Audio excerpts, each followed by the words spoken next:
George Zimmerman got away with murder. You're writing a letter to Trayvon's parents. What will it say? Well, I'm going to try to, I'm going to pen a letter to them. I've worked on it already. And I think I'd like to kind of keep that personal. But one of the things it's certainly going to talk about is my admiration for the way in which they have conducted themselves. The loss of a child is not something that we are biologically engineered to handle. All right, ladies and gentlemen, Eric Holder speaking today. He's doing the rounds. Welcome to the Friday edition of the Steve Malzberg Show. And, you know, he's writing a letter to Trayvon Martin's parents. Is that really his place? But that aside, here's what's more troubling. He couldn't get George Zimmerman on civil rights violations.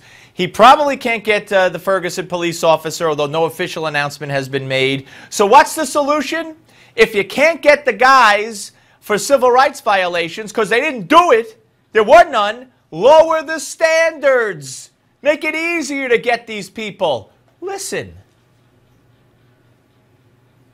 Needs to be given to the standard of proof that has to be met before federal involvement is appropriate, and that's something that I'm going to be talking about before I leave office. I think that if we adjust those standards, we can make the federal government a better backstop, make us more a part of the process in an appropriate way to reassure the American people that decisions are made by people who are really disinterested. And I think that if we make those adjustments, we will have that capacity. God forbid this man or anybody could lower the standards. Right now, there's a very high standard to charge someone with civil rights violations. A very high standard, the way it should be. Those charges are usually sought after a jury says not guilty. So then they come in, the feds, and say, well, maybe we could get him. So Eric Holder can't do it because neither George Zimmerman nor the police officer violated the civil rights of the victims, right? So what does Eric Holder say? Instead of saying, look, these cases didn't meet the standard, let's lower the standard. Are you out of your mind? This should be a flashing red light through the minds of every single American. Disinterested people? That's what he wants to show America, that disinterested people are judging these things? He's disinterested? My butt, he's disinterested. Holy mackerel.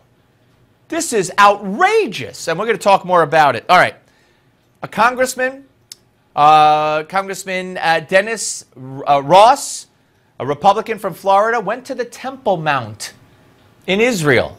Watch this.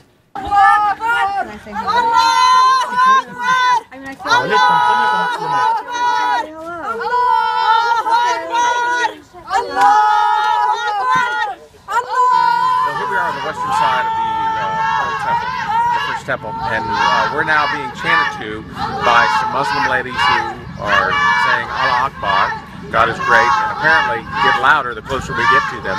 A little bit different type of reception than I'm used to, but you know, we respect, coming from a religious freedom country, we respect what they're doing.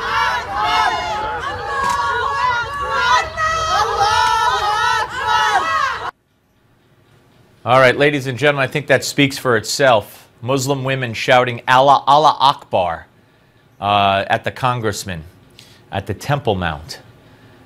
This is what it is. This is what it is. All right, look, you all know him as Spock from Star Trek. Leonard Nimoy passed away, and we have a tribute here to him. It's not a tribute, but did you know he did this song called wait a minute, don't tell me, called Bilbo Baggins, about the Hobbit? Have you ever seen this video? We'll go into commercial break with this. We'll come back with Elliot Abrams. Here's something you might not have seen from the career of Leonard Nimoy, ladies and gentlemen. But here it is. Sit back, watch, and enjoy. Hobbits are peace-loving folks, you know. They're never in a hurry and they take things slow. They don't like to travel away from home. They just like to eat and be left alone. But one day Bilbo was asked to go on a big adventure to the caves below to help some dwarves get back their gold that was stolen by a dragon in the days of old Bilbo.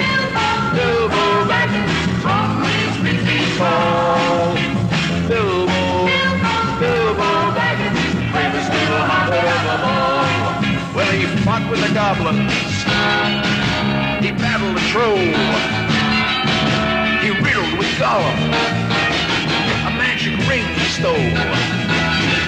He was chased by wolves, lost in the forest, escaped in a barrel from the Elf King's hall.